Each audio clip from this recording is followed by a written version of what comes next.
Talk about how can you fix this problem on your piano while to go up. So all you have to do, so you just click here on settings, click on it.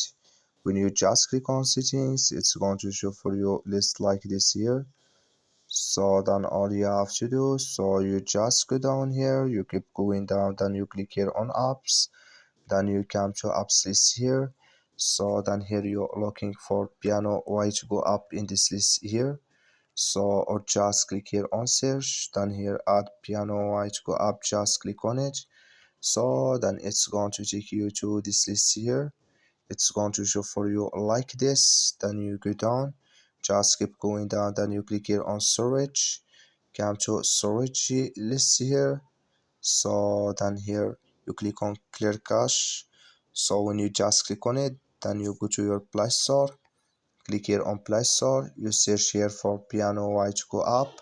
So it's going to show for you like this. You will find here update, click on it, then it's going to work with you. That's all you have to do. Thank you for watching. Don't forget to support us by liking.